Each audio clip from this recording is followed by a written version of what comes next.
Salut à tous, aujourd'hui on parle du Zippon E800, un slider motorisé. J'ai parlé il y a quelques mois du Zippon Micro qui n'était pas motorisé mais qui était motorisable. Et aujourd'hui c'est le E800 qui est plus long et qui est donc motorisé. Il est bien sûr pilotable complètement par l'application avec le mode time-lapse, tout ça, tout ce qu'on veut, ou des modes boucle comme en ce moment. Et aussi sur le moteur avec des boutons et des commandes, des raccourcis. On verra tout aujourd'hui. Avantages, inconvénients, caractéristiques, c'est parti.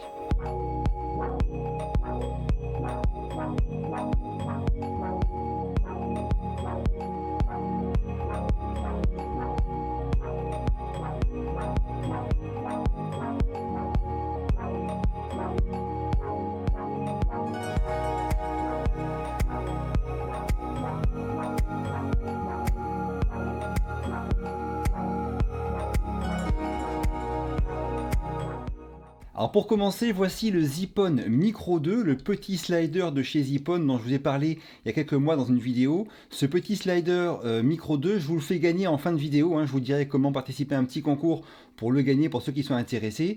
Et en fait, chez Zippon, tous les sliders peuvent être vendus soit avec un moteur, soit sans un moteur. Et quand on prend un slider comme ce Micro 2 non motorisé, on peut très bien acheter séparément ensuite le moteur et venir l'y rajouter. Ça prend entre 5 et 10 minutes, c'est pas compliqué. Niveau du principe de fonctionnement, c'est vraiment très similaire avec le Zippon E800, mais il n'y a pas le moteur.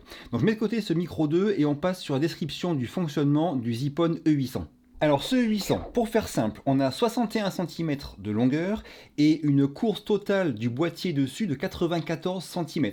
Donc comme sur le Micro 2, on a une course du boîtier supérieure à la longueur totale du slider, premier point. Deuxième point, on va le retourner pour commencer et vous parler du dessous.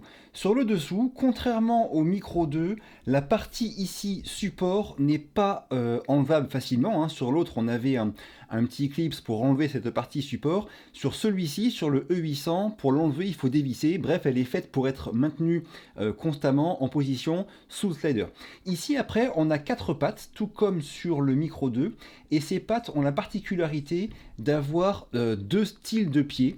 On peut y trouver soit des pieds normaux, on va dire, que je vais mettre en place maintenant. Hop, voilà, une fois, deux fois, 3 fois, 4 fois. Comme ça, quand on le pose au sol, eh bien, il est bien posé sur ces petits pieds qui ont des petites pattes en caoutchouc en dessous. Donc ça bouge pas. Mais ce qui est sympa aussi, c'est que si on en a besoin, on peut à la place des pieds mettre les petites roulettes qui sont là.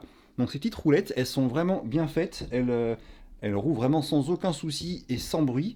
Et on peut comme ça, si on le souhaite, faire bouger le slider très facilement sur soit une trajectoire normale, soit plus en cercle selon comment on oriente les roulettes, ou carrément on peut aussi le faire rouler latéralement si je mets les pieds comme ça, latéral, en rotation ou non, selon comment on les règle. Bon, bref, vous l'aurez compris, c'est une fonction qui est vraiment sympa parce que on n'a pas besoin de l'allumer et de le mettre en marche pour avoir des mouvements tout lisses, tout fluides. Ces roulettes permettent ça sur une surface lisse, bien sûr.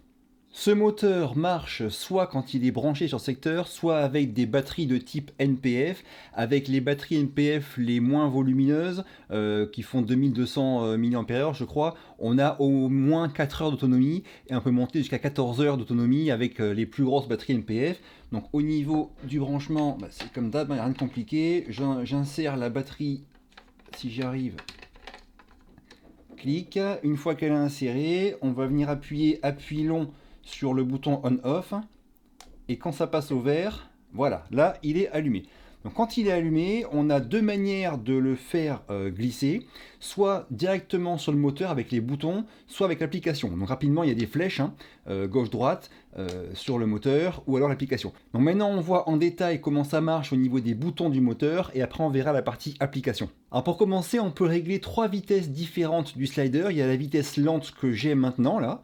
À la vitesse lente, on n'entend absolument aucun bruit. En faisant un appui sur le bouton on-off, on passe à la vitesse moyenne. Là, on a un bruit qui est léger. Et en réappuyant encore une fois, on passe à la vitesse rapide.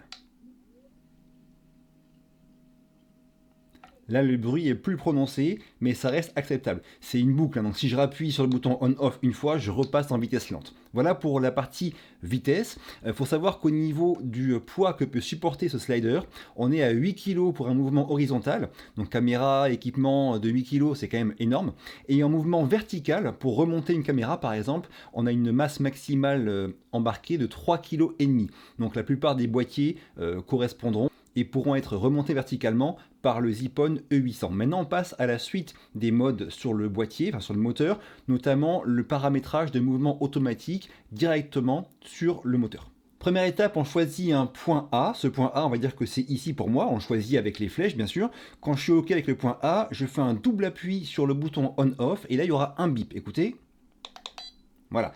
Après, avec la flèche, je fais déplacer le slider vers le point B. Bon, là, je suis en mode lent, donc ça prend un petit peu de temps. Donc, je vais accélérer. Voilà, quand on est arrivé au point B, on refait un double appui sur le bouton on-off, et là, il y aura 2 bips. Voilà, donc il a mémorisé le point A, le point B. Pour le faire aller maintenant de l'un à l'autre une seule fois, je fais un double appui sur on-off. Et il se déplace tout seul du point B au point A à la vitesse que vous avez choisie sur le moteur. Donc là, je suis en vitesse 1. Si je rappuie sur le moteur une fois, je passe en 2 et en cours de mouvement, il accélère. Donc le but, c'est pas de changer la vitesse en cours de mouvement, c'est juste pour vous montrer que c'est possible et qu'il va faire ce déplacement à la vitesse qu'on a choisi. Maintenant, si entre ce point A et ce point B, je veux qu'il fasse le mouvement en boucle, aller-retour, aller-retour, ça c'est vraiment très utile, hein. Quand je suis seul, des fois je fais ces mouvements-là pour me filmer et avoir la caméra qui bouge tout le temps quand j'en ai besoin ou envie. Mais pour faire ça, c'est pas compliqué, on fait un appui sur le bouton on-off qu'on maintient appuyé et en même temps on appuie sur une flèche. Voilà, et là maintenant, il fait un mouvement en boucle entre le point A et le point B, aller-retour, à la vitesse que je lui ai programmée sur le bouton on-off. Donc là, je suis en vitesse rapide.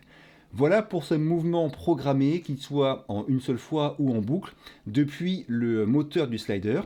Quand on veut annuler, enfin arrêter ce mouvement, on fait un appui simultané sur le bouton on-off et sur les deux boutons. Maintenant, on passe sur l'application où il y a beaucoup plus de possibilités en termes de mouvement. Donc quand vous recevrez le Zipone E800 ou le E600 qui est moins long, vous aurez dans la notice un petit QR code à scanner pour aller télécharger l'application Zipone Lab. La connexion, l'appairage avec le moteur est facile. Du moment qu'on est en Bluetooth, voilà, je me mets en Bluetooth, il est repéré, c'est bon, je clique sur le slider, c'est bon, j'y suis connecté. Alors maintenant, l'application, on a en haut là un petit curseur qui permet de faire bouger en fait le slider à la vitesse à laquelle il est programmé sur le moteur toujours. C'est très sensible, hein. Si on ramène le curseur plus vers le centre, on ralentit la course. C'est vraiment, c'est bien fait quoi, hein. Il n'y a pas d'inertie, c'est super rapide. Bref, on peut déplacer le slider déjà comme ça. Ensuite, en bas, on a les différents waypoints. Alors, sur le moteur, directement, on peut en programmer que 2. Sur l'application, on peut aller jusqu'à 5. Donc, mettons que celui-ci, cette position, soit le premier waypoint. J'appuie sur 1 ici, pour mémoriser ce waypoint. Je me déplace jusqu'au second waypoint. Hop, j'appuie sur 2. Je me déplace jusqu'au troisième waypoint. Et vous l'aurez compris, j'appuie sur 3. Donc là, j'ai programmé un mouvement du waypoint 1, puis au 2, puis au 3. Si je mets play, vu qu'on est en position 3, il va aller vers le 2, puis vers le 1. Et il fait ça au temps qui est écrit. Vous voyez, là, c'est marqué en 18 secondes. Ça dépend de la vitesse du moteur qu'on a choisi, mais pas uniquement, car on peut influer sur ce temps de déplacement entre les différents waypoints. Et vous allez voir, c'est assez impressionnant, parce que je peux très bien aller ici toucher dans les barres jaunes là et modifier la vitesse, faire une sorte de speed ramp quoi entre les différents waypoints. Donc il se rend vite à la position de départ et vous voyez là il repart avec une vitesse qui décroît, puis ensuite qui va réaccélérer jusqu'au point 1.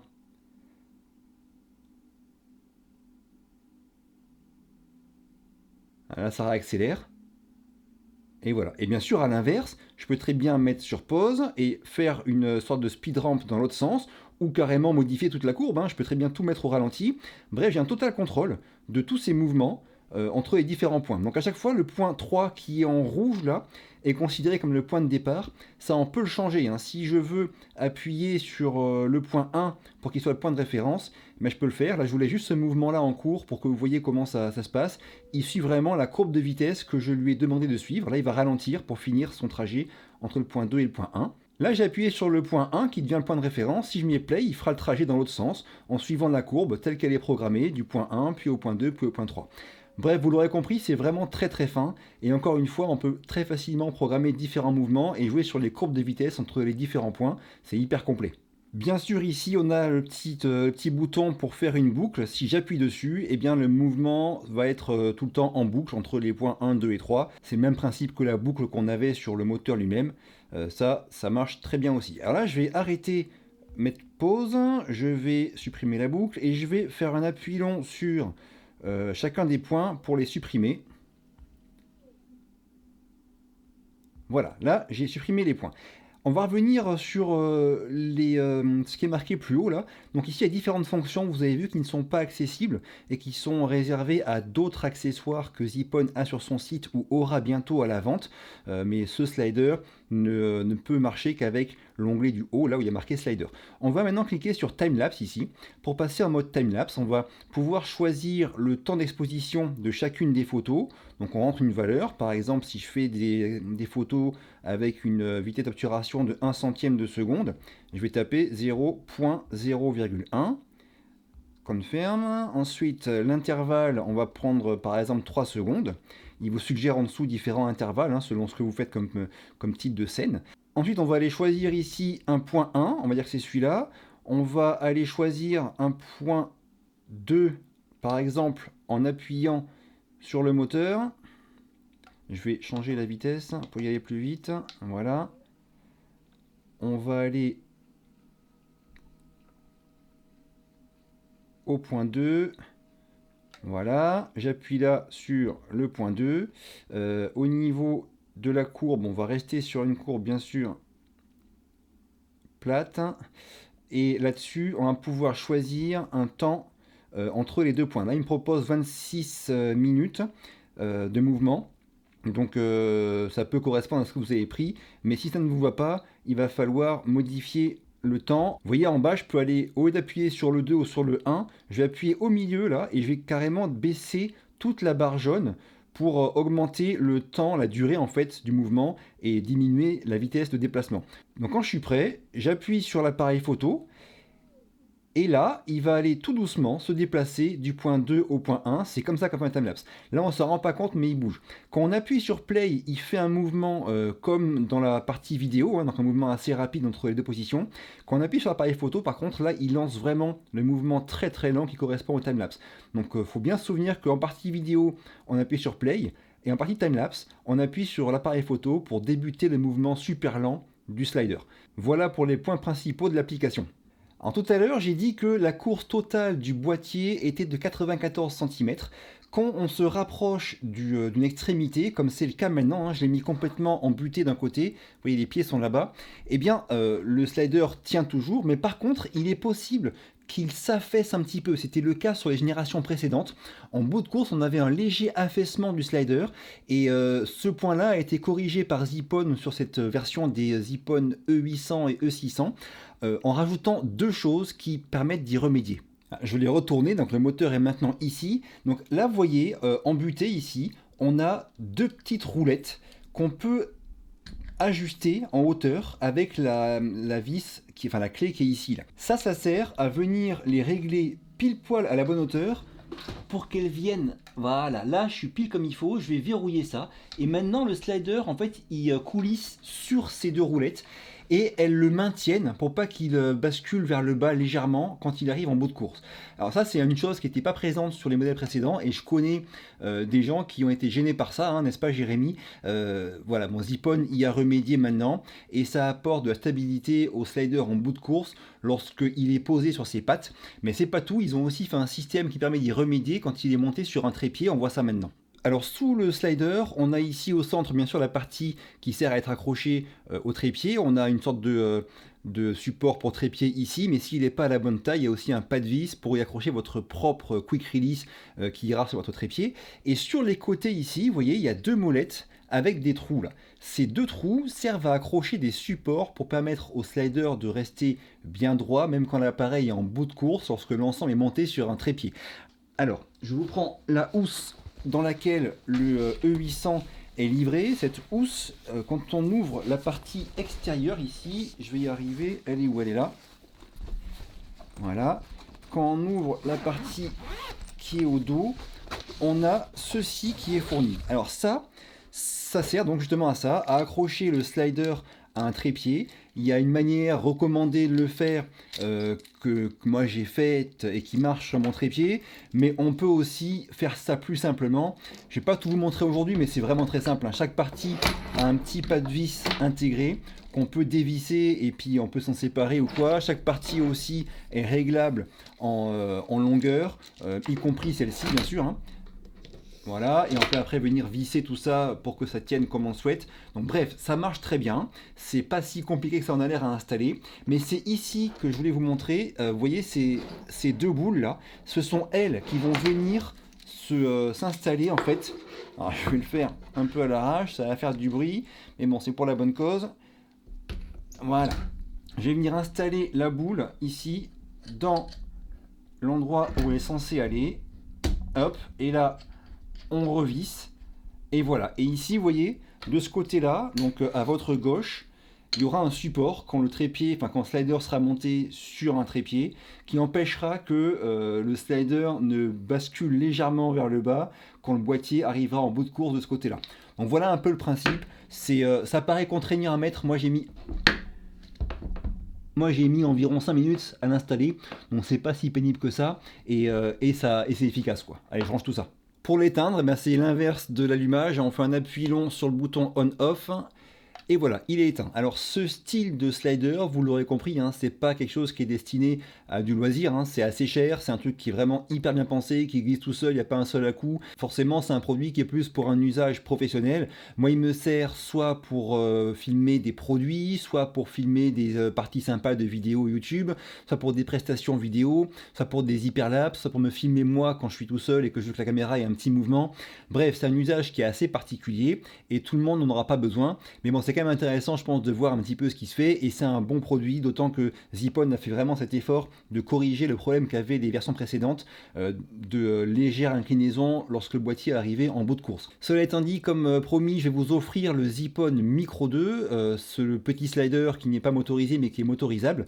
Ça va se passer sur Instagram, hein, comme d'hab. Quand je publierai le post avec la photo du Zipone E800 correspondant à cette vidéo, et bien en dessous, je parlerai du concours. Ceux qui sont intéressés, vous allez mettre un petit commentaire et vous taguer 2 personnes de vos connaissances sur Instagram. Je tirerai au sort comme d'hab, et puis le vainqueur aura gagné le Zipone Micro 2. Libre à lui après d'aller y ajouter, s'il le souhaite, un moteur en allant le commander sur le site de Zipone ou sur Amazon. En tout cas, le Micro 2 à la main, moi ça fait des mois que je m'en sers et ça marche très bien parce que par gravité on peut s'en servir pour qu'il descende tout seul de manière régulière et faire des plans sympas et originaux. J'ai fini pour aujourd'hui. Si ça vous a plu, un petit pouce bleu, pensez à vous abonner, ça m'aide beaucoup.